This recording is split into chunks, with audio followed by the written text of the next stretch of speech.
Oui, alors je suis en effet le premier conférencier, mais je suis en même temps le premier et le deuxième, parce que mon élève est néanmoins ami, Abdel, eh bien, il ne peut pas venir, il est pris dans une réunion, et comme ça a été mon élève, il a tout appris presque de moi, il m'a demandé de faire sa conférence.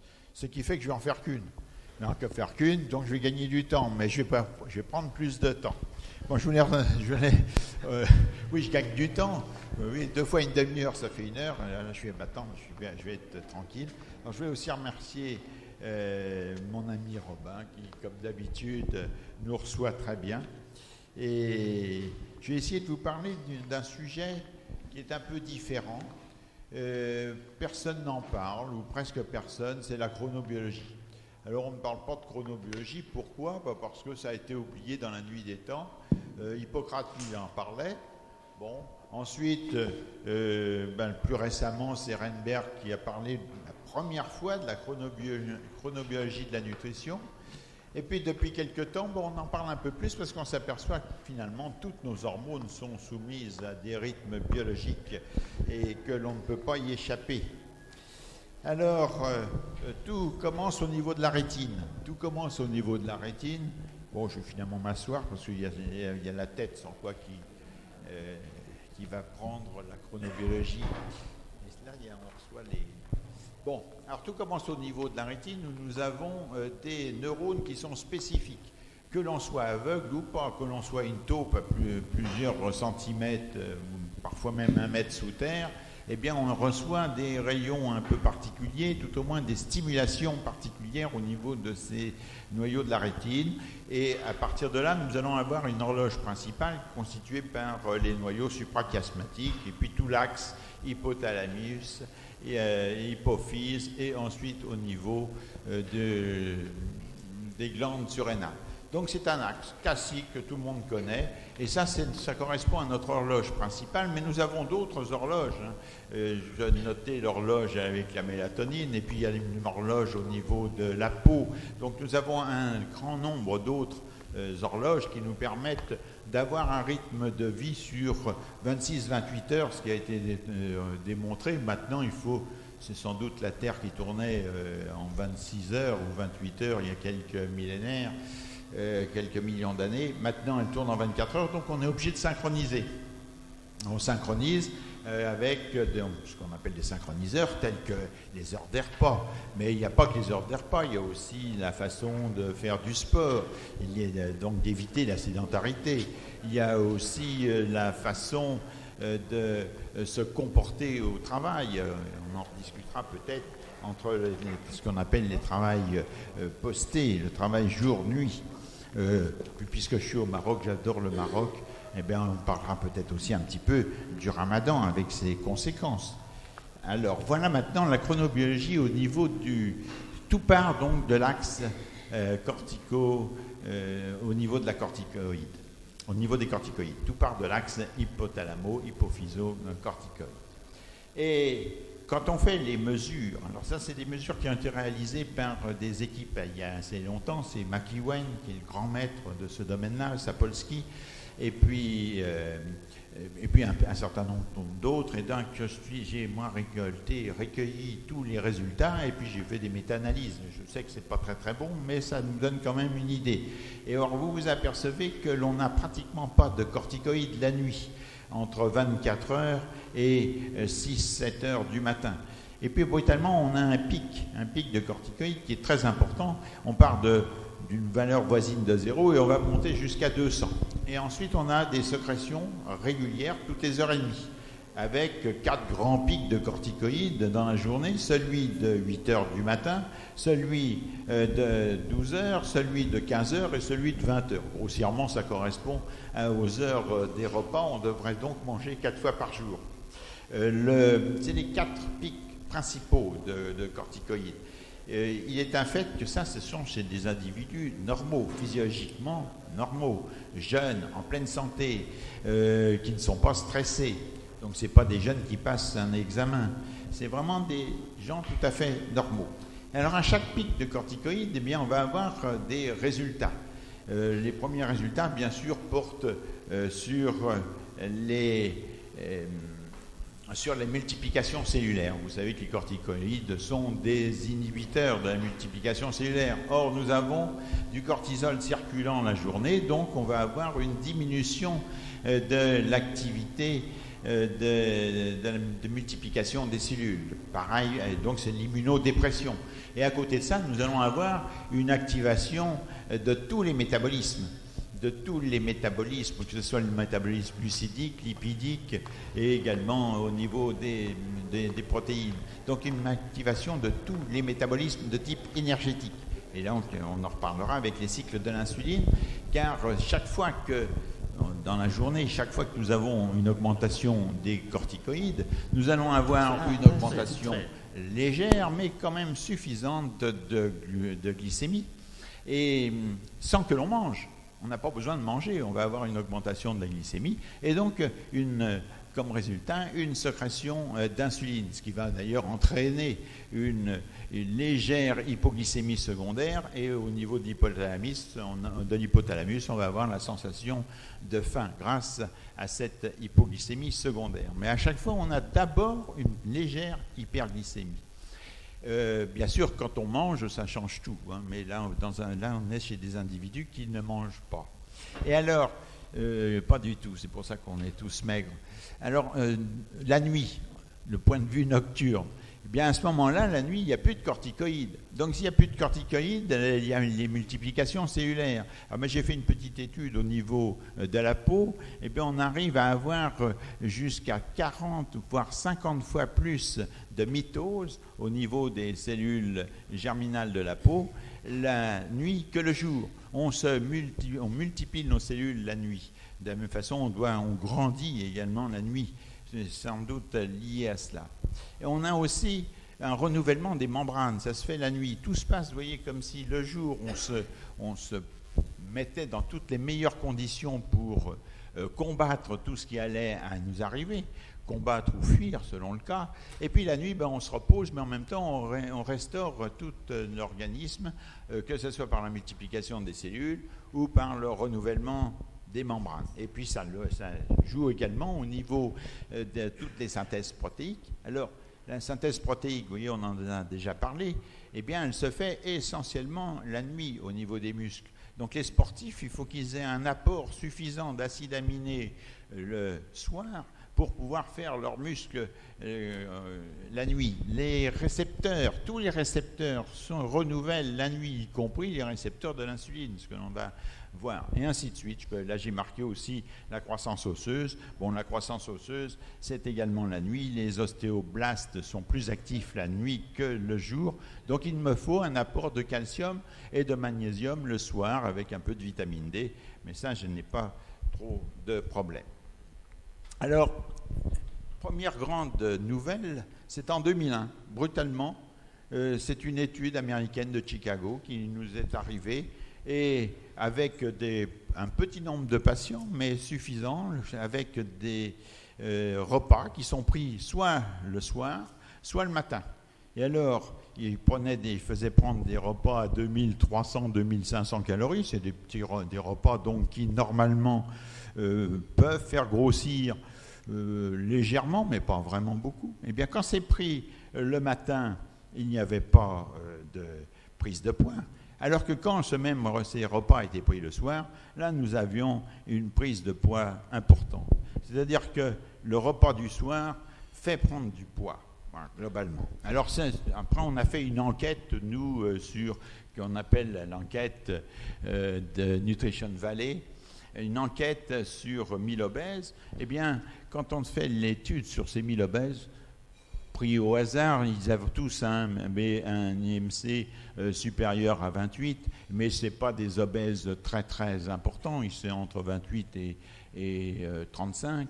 Alors là, il y a un aveu, 92% de ces obèses ne prennent pas de petit déjeuner. J'ai insisté d'ailleurs sur les questions, parce qu'il y a une autre qui me plaît beaucoup, c'est 90% ne mâchent pas. Ils ne mastiquent pas leurs aliments. Et que font-ils? Ils déglutissent. Je crois que les deux chiffres sont assez intéressants. Il y a un chiffre de chronobiologie, puis il y a sans doute un chiffre qui correspond à un comportement alimentaire important. Quand les gens prennent du poids à un certain niveau, eh bien, ils ne mastiquent plus, ils s'occupent simplement de déglutir. Bien. Alors ça, c'était là pour les glucides, ça commençait à ce niveau-là. Alors donc on en est arrivé à l'idée que les glucides, quand ils étaient rapides, je les ai appelés rapides plutôt qu'hyperglycémiques, parce que l'index glycémique m'intéresse assez peu, car il faudrait me faire l'index glycémique, mais aussi l'index fructosémique, en sachant que le fructose a 50 fois plus d'effet glycant que le glucose. Donc il faudrait faire systématiquement les deux. Alors revenons simplement au sucre rapide. Eh bien les sucres rapides m'entraînent, surtout quand c'est du glucose, m'entraînent une sécrétion d'insuline. Alors si vous me mettez des sucres rapides le matin, eh bien on va avoir une sécrétion d'insuline, mais ce n'est pas trop grave. C'est beaucoup plus grave lorsqu'on va prendre des sucres rapides le soir en quantité importante, sécrétion d'insuline, et par conséquent on va avoir pendant toute la nuit un taux d'insuline, bon, peut-être pas toute la nuit, une partie de la nuit, la première partie de la nuit, un taux d'insuline qui est trop important, avec donc un risque d'insulinorésistance qui durera toute la nuit jusqu'au lendemain matin. Alors je vous ai rapporté là une étude qui date un petit peu, elle date, je crois que c'est de 1980, c'est de Gibson, mais elle a été confirmée X fois, c'est la première étude dans ce domaine-là. Lorsque l'on donne de l'insuline, la même dose d'insuline aux mêmes patients, soit le matin, soit l'après-midi, et on a le matin une hypoglycémie qui est beaucoup plus importante que l'après-midi. Et ça, cette étude-là montre bien que les récepteurs à l'insuline le matin sont hypersensibles, alors que dans l'après-midi, ils deviennent progressivement insulinorésistants. Et si on faisait la même étude le soir, vers les 20 heures, eh bien, il sera encore plus insulinorésistant. La nuit, il y a une régénérescence, je vais appeler ça comme ça, une régénérescence des récepteurs d'insuline, ce qui fait que le lendemain matin, nous sommes en physiologie, là, nous ne sommes pas du tout avec un diabète déclaré ou un syndrome métabolique, nous sommes en physiologie. Le lendemain matin, eh bien, nous allons avoir des récepteurs à insuline qui sont très sensibles et une insuline qui est sécrétée en grande quantité, puisque le matin, c'est là sans doute le pic le plus important d'insuline. Eh bien, le matin, l'insuline va avoir un effet très important. Par contre, plus le temps passe dans la journée, le midi, c'est déjà moins. À 17h, c'est encore moins. Plus le temps passe, plus les récepteurs deviennent insulinorésistants. Ce qui fait que l'insuline libérée n'aura pas la même action.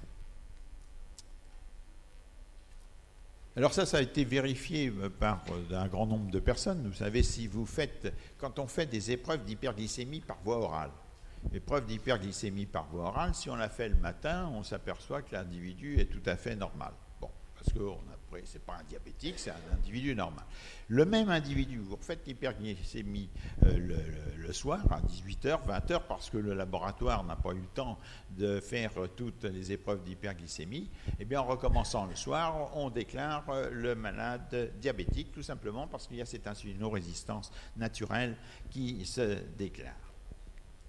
Alors, le jour, donc, je vais avoir de l'insuline à chaque fois que j'ai une sécrétion de cortisol. C'est parallèle.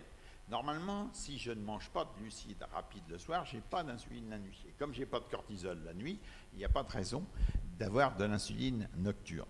Je suis toujours en physiologie. Alors l'insuline, le jour, que fait-elle? Eh bien, elle va agir sur un certain nombre d'organes, en particulier bien sûr le foie, et par l'intermédiaire des GLUT3, elle va faire entrer le glucose. Et donc on va avoir une synthèse de glycogène et on va avoir une synthèse d'acides gras. Et puis on a aussi au niveau des adipocytes et au niveau du muscle, on a aussi d'autres transports de glucose qu'on appelle les GLUT4 qui sont sous l'action de l'insuline. Il faut remarquer d'ailleurs que l'insuline n'agit que sur 3 type de cellules, elle agit pratiquement que sur le foie, le muscle et les adipocytes. Elle agit pratiquement pas sur les autres organes. Alors, Cette entrée de de glucose au niveau du foie m'entraîne une lipogénèse hépatique et le stockage se fera bien sûr dans les adipocytes. Le rôle de l'insuline la journée, c'est de faire des lipides. C'est la lipogénèse. En l'absence d'insuline, le soir, la nuit, eh bien au contraire, on va avoir une lipolyse nocturne à partir au niveau de ces adipocytes. Alors, ça se traduit comment? Tout ça toujours en physiologie. C'est pour éviter cette fois-ci de prendre du surpoids. Eh bien, ça va dans le sens de ce que tu as dit, peu de glucides, mais peu de glucides rapides, ou voire pas de glucides rapides, que ce soit le matin et surtout le soir. C'est encore pire le soir. Donc ça, c'est le point sur les glucides. Alors les lipides, vous voyez, de la même façon que les glucides, il y a des rythmes biologiques. Lipides, on fait une synthèse, les lipides endogènes à partir de l'acétylcoenzyme. C'est une synthèse classique. Alors on va avoir tous les lipides qui seront sous rétrocontrôle de la propre lipogénèse. Alors ça, c'est très intéressant parce que plus vous apportez d'insuline, plus vous apportez de glucides, plus vous allez avoir une libération d'insuline, plus vous allez avoir une synthèse de lipides endogènes. Et donc, plus des substances qui ne sont pas très bien désaturées parce qu'on ne sait pas faire les oméga 3, on ne sait pas faire les oméga 6. Alors, quand on prend les exogènes, que vont faire les exogènes? Donc, des lipides dans l'alimentation. Eh bien, si c'est le matin, ils seront utilisés comme énergie. C'est-à-dire qu'ils vont, dans un premier temps, être utilisés pour le catabolisme et non pas pour être introduits dans les structures membranaires. Alors on a des études qui ont été menées, ça c'est par les Norvégiens en particulier, des études qui ont été menées avec l'acide alpha-linolénique. C'est parce qu'ils voulaient transplanter le régime crétois en Norvège. Et bon, ils ont donc fait des études avec l'acide alpha-linolénique et quand on prend cet acide le matin, 70% de l'acide est transformé en énergie, alors que l'on a pratiquement 3% de formation d'EPA et 0,5% de DHA. C'est-à-dire que l'on n'a pas des acides gras à chaîne longue en quantité suffisante si on ne prend de l'acide linolénique que le matin. Il faudra donc que l'on prenne obligatoirement ces acides gras à chaîne longue. Ça ne suffit pas de prendre les acides gras à chaîne courte. Entre parenthèses, vous voyez, on n'arrive pas à 100%. On a 25% d'acides alpha-linoléniques qui ont un rôle sans doute pour autre chose, peut-être même au point de vue cardiovasculaire. Ce n'est pas encore vraiment démontré, malgré les études il y a quelques années. Alors, si on les prend le soir, les lipides, bien le soir, ils vont être cette fois-ci incorporés dans les membranes. Alors j'ai toujours l'exemple de l'acide alpha-linolénique. Vous voyez, c'était à 70% d'énergie quand je le prenais, cet acide le matin. Je le prends le soir, je n'ai plus que 35% d'énergie. J'ai un peu plus de P1 et de DHA de formé. Le reste est incorporé en grande partie dans les membranes. Alors ça se traduit comment, du point de vue rythme biologique? Vous avez vu les glucides, je vous avais dit d'emblée, pas de glucides rapides. Bon, mais il fallait prendre des glucides lents et surtout pas de glucides rapides le soir. Or, les lipides, bien, il faudrait bien sûr prendre des acides gras. Je peux prendre des acides gras saturés le matin. Pourquoi, si je les prends gras saturés le matin, à ce moment-là, je vais avoir des rétrocontrôles sur la synthèse. C'est-à-dire que je vais diminuer d'une certaine façon l'efficacité de l'insuline. Par contre, si je prends des acides gras en oméga 3, eh bien, à chaîne longue, il faudra mieux que je les prenne le soir, le l'EPA ou le DHA, parce que c'est à ce moment-là qu'elles seront intégrées dans les membranes, et non pas le matin. Le matin, ça sera utilisé, bien sûr, essentiellement comme énergie. Donc, vous voyez, on a tout un système qui est relativement difficile, mais qui est quand même souple. Alors, oui, ça, j'avais rajouté ça, parce que je crois que pour les élongases et les désaturases qui nous permettent, à partir des acides gras à chaîne moyenne ou chaîne courte, d'avoir des acides gras à chaîne plus longue, eh bien, j'ai systématiquement des compétitions. Mais on reverra ça, je crois, demain ou après-demain, donc je ne vais pas insister là-dessus. Et un point important, c'est que ces élangases et désaturases ont une activité limitée. On l'a démontré en donnant de l'acide alpha-linolénique le soir, on s'aperçoit qu'on a un petit peu de DHA de formé, mais pas beaucoup finalement. Il faut donc qu'on apporte systématiquement des acides gras à chaîne longue pour avoir une quantité suffisante. Alors c'est le jour, bien sûr, c'est la bêta-oxydation, c'est le catabolisme. Ah, j'ai mis cet exemple, c'est toujours sur le cholestérol, c'est un lipide encore, mais le cholestérol. Alors le cholestérol, on a des hypercholestérolémies, on les traite avec des médicaments qui sont très actifs, qui sont des inhibiteurs de l'HMG-CoA réductase. Quel est le plus puissant inhibiteur de l'HMG réductase? Eh bien, CoA réductase. Eh bien, c'est le cholestérol lui-même. C'est le cholestérol lui-même qui va agir par rétrocontrôle sur sa propre synthèse. C'est-à-dire que si l'on prend du cholestérol alors que l'activité de l'HMG-CoA réductase est au maximum, eh bien, on va avoir une diminution de la cholestérolémie. Tout simplement parce que c'est la synthèse endogène qui représente 75 à 80% du cholestérol circulant. Le cholestérol exogène de l'alimentation ne représente que 20 à 25%. Donc c'est le moment de prendre le cholestérol qui est important. Alors cette étude, la première étude qui a été réalisée, c'est par les Anglais. Les Anglais ont fait une très belle étude avec des œufs, où ils aiment bien prendre un œuf le matin. Alors ils ont démontré qu'en prenant un œuf tous les matins, mais on n'en reprend pas du reste de la journée, en prenant un œuf tous les matins, on avait un cholestérol qui diminuait, alors que si on prend, non pas l'œuf le matin, mais l'œuf le soir, on a un cholestérol qui augmente. Il y a eu une étude au Maroc dans ce domaine-là, dans les années 98 par là. Une étude au Maroc démontrant exactement la même chose, c'est-à-dire démontrant qu'un œuf pris le matin diminuait le cholestérol. Alors nous, tout simplement, on a fait en sorte d'apporter du cholestérol alimentaire en quantité suffisante le matin. Il faut dire que l'HMG-CoA réductase suit, là encore, le rythme du cortisol. C'est le premier petit pic de cortisol vers les 6 heures qui entraîne une augmentation, 6 heures du matin, qui entraîne une augmentation de l'HMG-CoA réductase. On a une augmentation qui est très importante, avec un pic vers les 8 heures du matin, puis ensuite une diminution de l'activité de cette HMG-CoA réductase, et elle est nulle ensuite. Toute la journée, on n'a plus d'activité, à partir de midi, 1 heure de l'après-midi, il n'y a plus d'activité de l'HMG-CoA réductase. C'est-à-dire qu'on ne synthétise plus de cholestérol dans la journée. Alors si on prend du cholestérol, bien si on prend du cholestérol en quantité importante, vous voyez là on a des personnes qui sont à jeun, qui ont du cholestérol le matin ou du cholestérol le soir. Et vous voyez ce qui est intéressant, c'est le matin, c'est-à-dire la dernière colonne, eh bien on s'aperçoit que si on prend du cholestérol le matin, on diminue tout simplement sa cholestérolémie. Alors que si on le prend bien sûr le soir, à ce moment-là, on va augmenter la cholestérolémie puisqu'on n'a plus de synthèse.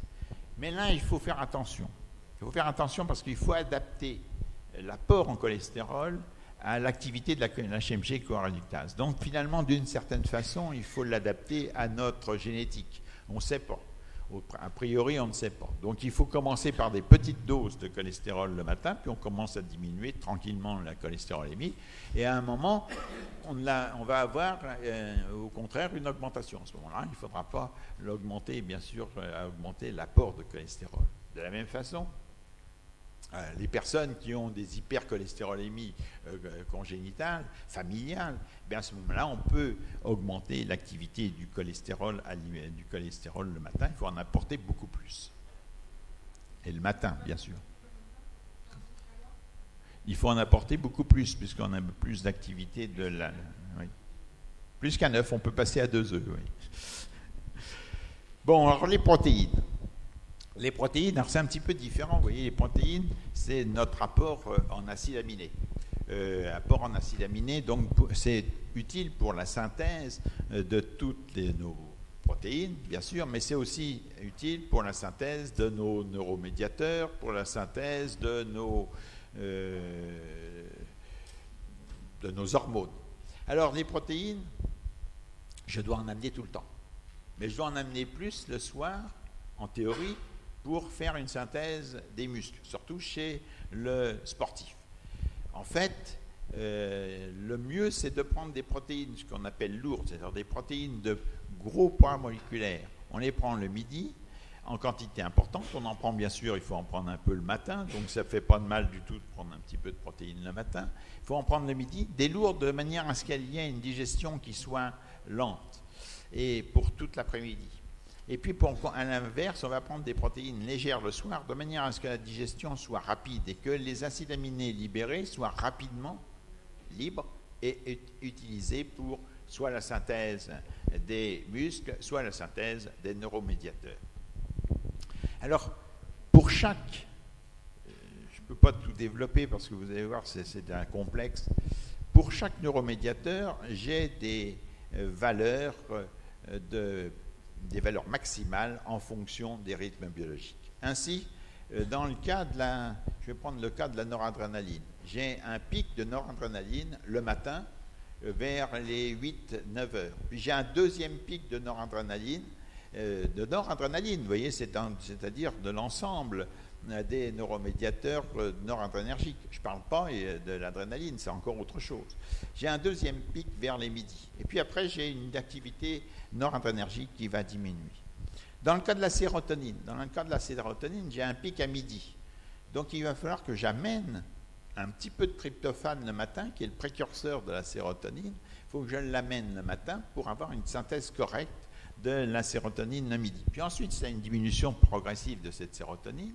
Et j'ai un deuxième pic de sérotonine, non pas pour la sérotonine, mais comme précurseur de la mélatonine le soir. La synthèse de la mélatonine commence quand les corticoïdes vont disparaître. C'est-à-dire les corticoïdes disparaissent dans les 21 heures. Là, à ce moment-là, j'ai une synthèse de mélatonine, à condition d'avoir la sérotonine comme précurseur, donc d'avoir du tryptophane comme précurseur.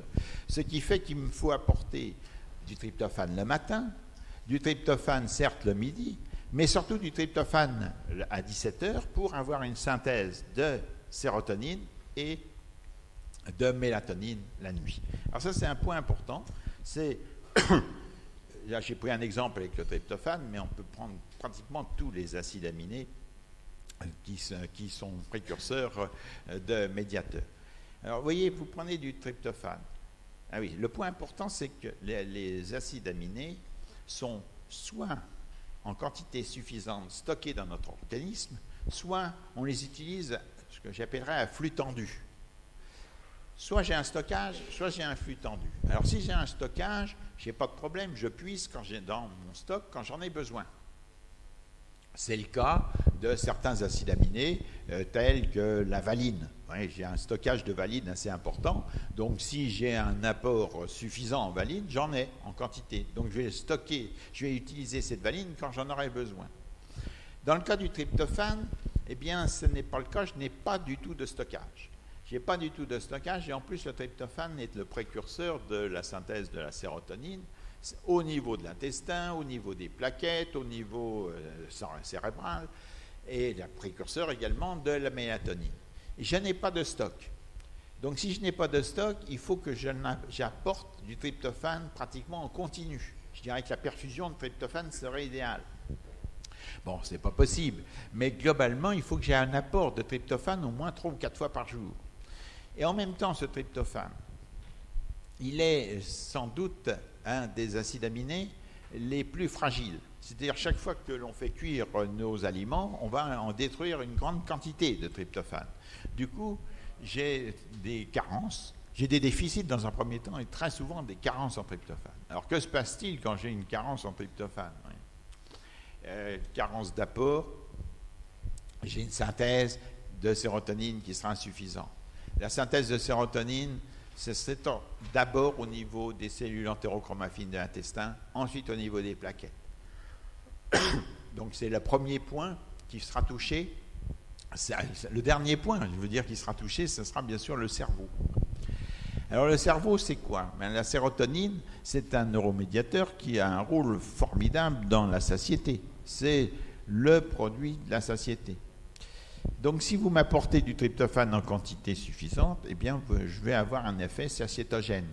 Je dirais que c'est un effet proche de ce que l'on observe avec les substances, les médicaments qui entraînent une libération de sérotonine, c'est-à-dire l'isoméride dans le temps. Eh bien, nous avons là, avec le tryptophane, un apport de sérotonine au niveau du cerveau, donc à condition que je le prenne à 17 heures, puisque je n'ai pas de stock. Et donc un effet satiétogène. Eh bien, il se trouve que chez les obèses, quand on leur pose des questions, eh bien, on s'aperçoit qu'ils grignotent. Mais ils grignotent à partir de quelle heure? Pas le matin. Ils grignotent pas le matin. Ils grignotent pas en début d'après-midi. Ils commencent à grignoter parce qu'ils prennent souvent pas du tout de petit déjeuner. Ils commencent à grignoter à partir de 17 heures. Justement, où s'ils prenaient du tryptophane, eh bien, cette notion de satiété apparaîtrait et par conséquent, ils n'auraient plus le besoin de grignoter. Alors le tryptophane, il faut qu'il soit toujours pris, mais c'est comme tous les acides aminés, il faut toujours un petit peu de glucose pour qu'il y ait un passage, puisque ce sont des transports actifs. Alors pour les sportifs, je l'ai noté bien sûr, les protéines associées aux glucides lents le midi et le soir, il faut associer toujours à des glucides lents et des protéines plutôt plus légères le soir. Quand les sportifs ont l'habitude de prendre des plats de nouilles, c'est formidable. Mais la quantité de glycogène synthétisé à partir de plats de nouilles est limitée. Par contre, l'apport de protéines par les nouilles est très important, en particulier justement la leucine et la valine, qui sont indispensables à l'activité musculaire. Je vous ai marqué aussi, parce que tout ça, on a vu les grands... macronutriments, les glucides, les protéines, les lipides. Mais c'est vrai aussi pour les micronutriments, je vais appeler ça les micronutriments. Alors l'exemple du calcium, la chronobiologie du calcium avec les ostéoclastes et ostéoblastes. Ostéoclastes, ils sont très actifs le matin. Donc vous allez avoir une libération du calcium sous l'action, bien sûr, toujours du cortisol, une libération du calcium le matin.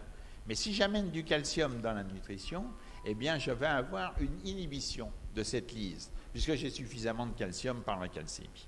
Donc, j'ai intérêt à amener du calcium le matin pour inhiber l'action des ostéoclastes. Par contre, si je veux reconstituer le tissu osseux, eh bien, il faut bien sûr que j'amène le calcium plutôt le soir. Il ne faudra pas oublier que le calcium doit être pris avec toujours un petit peu de magnésium pour les passages des transports actifs, toujours aussi de la vitamine D. Mais vous voyez, la vitamine D, c'est l'exemple d'une substance qui est stockée. Donc, je ne suis pas obligé d'en prendre tous les jours. En pratique, le calcium et le magnésium le soir, le matin et le soir, plus le matin que le soir, et puis il faudra bien sûr alcaliniser.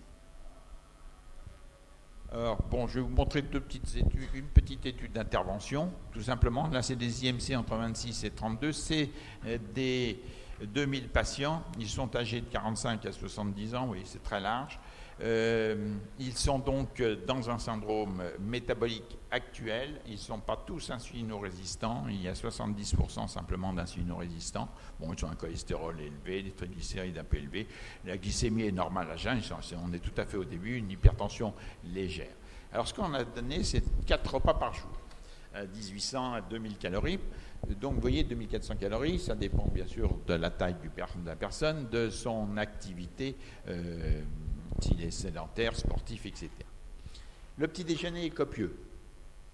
Petit déjeuner copieux, un petit déjeuner copieux, c'est important, quand même une quantité de glucides, de protéines et de lipides importante.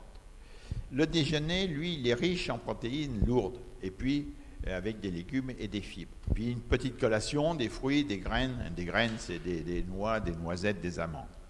Et puis un dîner léger, poisson et légumes verts. Alors, vous voyez, dans ce système-là, il n'y a pas de glucides rapides. Bien sûr, il n'y a pas d'alcool. J'avais laissé 2 petits verres de vin rouge, parce que c'est toujours une discussion. Mais il n'y a pas d'alcool. Et puis, des boissons non sucrées. Alors ça, vous avez eu raison, les uns et les autres. Les sodas, c'est vraiment la catastrophe. Je m'attaque souvent au Coca-Cola. Dans une petite bouteille de Coca-Cola, il y a 7 morceaux de sucre. Enfin, c'est invraisemblable. Bon, alors, résultat à 3 mois, il y avait une perte de poids significative chez 95% de nos patients, une régularisation du cholestérol et des triglycérides, tension artérielle normalisée. Surtout le point important, c'est ça qui m'importe le plus, c'est que le bien-être était amélioré. Les gens se sentent bien, ils ont un bon sommeil, et quand on regarde ce qui se passe à plus long terme, à 3 ans, eh bien, ces personnes ont perdu, bien sûr, il y a 70% qui continuent le programme et qui, par conséquent, ont normalisé pratiquement tous leurs paramètres. Il y en a 30% qui ont échappé, et ça, c'est malheureusement pratiquement le cas, toujours le cas. Ah ben, je n'ai plus rien. Bon, tu mettras l'autre. L'autre, je vais la faire plus courte. Alors, attendez, parce que je vais faire celle de mon ami Abdel. Tout de suite derrière, j'en ai peur pour très longtemps pour Abdel. Oh, même pas.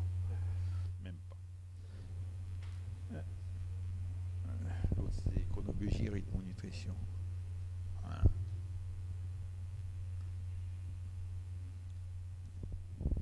Voilà. Oui, même pas 20 minutes. Voilà vous avez bien compris le problème. On a des rythmes biologiques. Si on mange bien avec ces rythmes biologiques, eh bien, on ne prend pas de poids. Alors maintenant, si on a du poids, on va en perdre. C'est-à-dire si on est en surcharge pondérale, on va en perdre. Mais il se pose un certain nombre de problèmes. Premier problème, c'est est-ce que c'est la façon de manger qui a modifié ma prise de poids, ou est-ce que, deuxième hypothèse, ou est-ce que les rythmes biologiques étaient modifiés avant que je mange différemment? Oui, je vais traduire ça comme autrement. Vous voyez, vous avez vu le rythme du cortisol. Ben, le rythme du cortisol avec les 4 pics principaux. Ben, si je regarde, j'ai des personnes qui ont de l'arthrose. J'ai plus du tout ce rythme du cortisol. C'est parce que ça va dans votre sens que je dis ça. J'ai plus du tout ce rythme du cortisol. J'ai plus le grand pic du matin. J'ai au contraire une tendance à un plateau avec un cortisol qui reste encore élevé le soir, jusqu'à 2-3 heures du matin. Si je prends les gens à l'heure actuelle dans notre civilisation moderne, ils sont hyper stressés. Mais ce sont des stress continus, voire répétés. Bien évidemment, on a un taux de cortisol pratiquement en plateau. Donc ça modifie complètement ma chronobiologie de la nutrition. Alors, à partir de la chronobiologie de la nutrition qu'on vient de voir, il y a certaines personnes se sont mis, je garde mon cycle du cortisol, toujours la base de tout. Il y a eu 2 grands groupes de médecins qui ont travaillé avec moi. Premier grand groupe, ils ont parlé de chrononutrition. Alors, chrononutrition, c'est une méthode. Et je suis tout à fait d'accord avec ce que disait tout à l'heure mon ami Le Cerf. Ce n'est pas possible de suivre une méthode. Une méthode, c'est applicable à tout le monde. Mais ce n'est pas vrai. J'en ai un qui a écrit un livre. Bon, le livre, il y a pas mal d'erreurs dedans, mais ça, c'est pas grave. Le plus grave, c'est que les gens achetant le livre croient pouvoir suivre la chronobiologie. Non, pas du tout. On a à chaque fois un patient différent. Alors, le deuxième groupe, il a étudié, lui, un autre problème qui était le problème.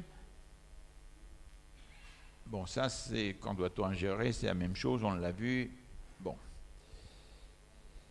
Alors, le deuxième groupe, c'est ceux qui font de la rythmonutrition. Pourquoi font-ils de la rythmonutrition? Tout simplement parce que la chronobiologie, ce n'est pas immédiat. Quand vous avez une surcharge de 20 kg, eh bien, avec la chronobiologie, vous allez perdre peut-être dans 2-3 kg par mois. Vous voyez, il faut du temps. Et c'est normal, on réadapte notre organisme à nos rythmes biologiques. Donc c'est lent. Donc les gens se plaignent. Ils se plaignent et, comme d'habitude, on essaye de répondre à leurs plaintes. Alors la réponse première, c'est de leur dire, vous faites d'abord une diète protéinée.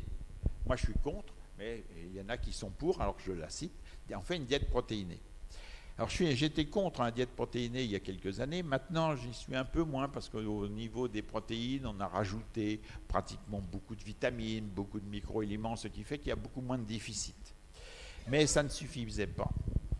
Ce n'était pas de la rythmonutrition. Alors la rythmonutrition, c'est une diète protéinée avec des protéines enrichies en certains acides aminés. Ce qui fait que l'on va avoir des effets spécifiques. Par exemple, là, c'est une diète protéinée riche en tyrosine le matin. Donc, c'est la synthèse de la noradrénaline, de la dopamine. Et ça permet d'avoir quoi? Ça permet de retrouver une vigilance très rapidement. Si vous me prenez un sachet de protéines riche en tyrosine, eh bien, en 1 heure après, vous avez une augmentation de la tension, de la vigilance. Bon, donc ça, c'est une diète protéinée le matin. Puis vous en avez une autre spécifique en tryptophane. On l'a déjà vu, le tryptophane, c'est lui qui est le précurseur de la sérotonine et de la mélatonine. Donc, il faut mieux le donner vers 17h, 20h maximum, de manière à avoir une synthèse de mélatonine correcte et d'avoir un bon endormissement. Alors, cette diète protéinée riche en tyrosine et riche en tryptophane peut se faire pendant 15 jours, voire 1 mois. Et puis après, on va réintroduire progressivement les repas, en commençant par le repas du matin, qui doit être un repas copieux, puis ensuite en additionnant progressivement les autres repas, en essayant de suivre la chronobiologie, puisque, si vous m'avez bien compris, j'essaye de faire suivre tout le monde avec cette chronobiologie. Ça marche relativement bien, mais il faut d'abord qu'il y ait une adhérence du patient, donc il faut passer du temps. Les méthodes qui ont été proposées, chrononutrition ou rythmonutrition, sont bonnes toutes les deux, mais ce sont des méthodes. Alors, c'est jamais valable pour tous les patients. Et si je regarde bien par rapport à tout ce que nous recommande, qu'y a-t-il de différent? Eh bien, c'est simplement les prises d'aliments.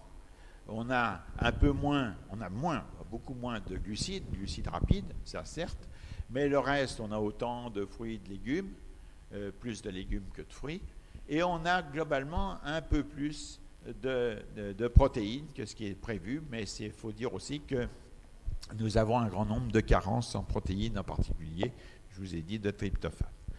Bien, j'espère vous avoir en partie convaincu de cette méthode générale, mais je préfère donner le nom de concept plutôt que méthode, et sans vouloir vous faire prendre du poids ou en faire perdre, si vous suivez la chronobiologie, vous serez en pleine forme, mais pleine forme physique et intellectuelle. Merci.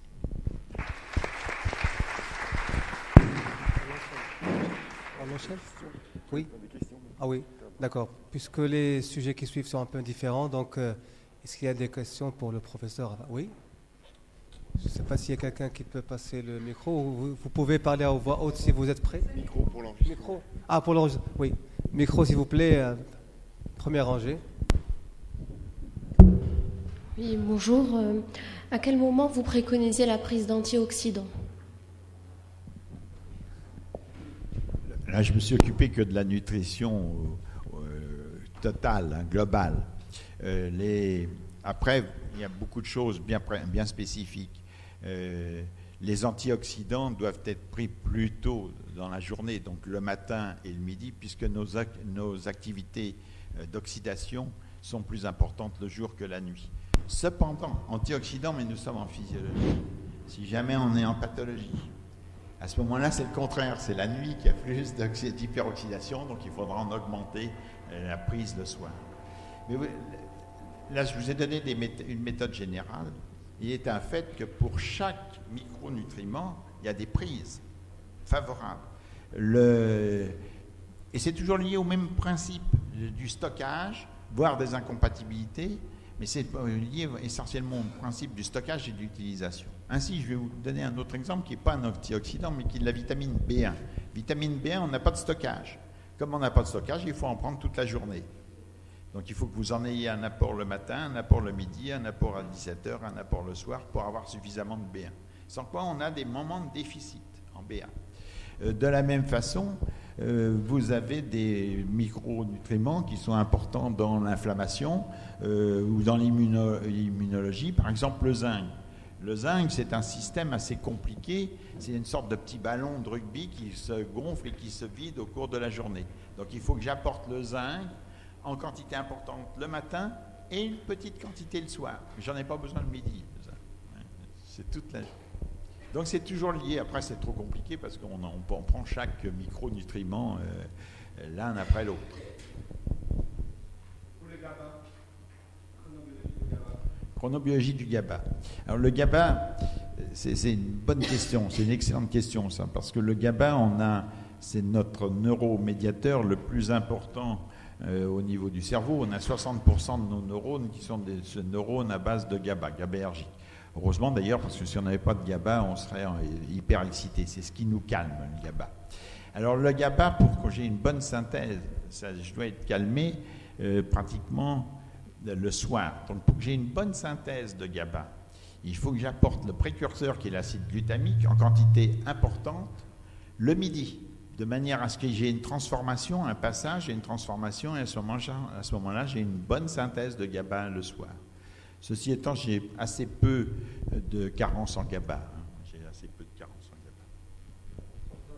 GABA. Le magnésium que l'on ingère, même en grosse quantité, n'est pas facilement absorbé par les cellules. Oui. Est-ce que vous pensez que l'acide pyroglutamique augmente cette absorption? Alors, le magnésium. Le meilleur magnésium qui existe, c'est le magnésium naturel, c'est le chlorure de magnésium que l'on fait au niveau de notre estomac. Donc si vous me prenez un magnésium quel qu'il soit, en dehors des repas, que ce soit les pyrophosphates, les pyroglutamates, etc., quel qu'il soit en dehors des repas, il sera transformé en chlorure au niveau de l'estomac. Alors si vous me le prenez pendant le repas, à ce moment-là, il est mélangé à tous les autres sels organiques du repas, et donc il va se retransformer, pourquoi pas, en pyroglutamate. Le pourcentage, la biodisponibilité, nous sommes plus... j'ai entendu tout à l'heure, moi je suis pharmacologue. Alors, le pharmacologue, il parle toujours en biodisponibilité comme pour les médicaments. Eh bien, c'est une erreur grossière. Un médicament, on doit parler de biodisponibilité. C'est une substance exogène, on voit comment il passe, le pourcentage qui passe, sa vitesse d'élimination. Ça, c'est un médicament. Mais un aliment qui est bien incorporé dans les cellules, qui va être bien utilisé, ben, sa biodisponibilité pratiquement sera nulle. Au fur et à mesure qu'il passe dans le sang, il est utilisé. Et on dit biodisponibilité nulle. Alors il faut faire des méthodes de bilan pour voir la quantité excrétée dans les urines, dans les matières fécales, etc., pour connaître exactement la quantité de substances qui passent. Alors c'est pourquoi je vous réponds ça comme cela, parce qu'il y a beaucoup de sels de magnésium qui sont sur le marché. Et je dirais qu'à la limite, ils sont presque aussi bons les uns que les autres.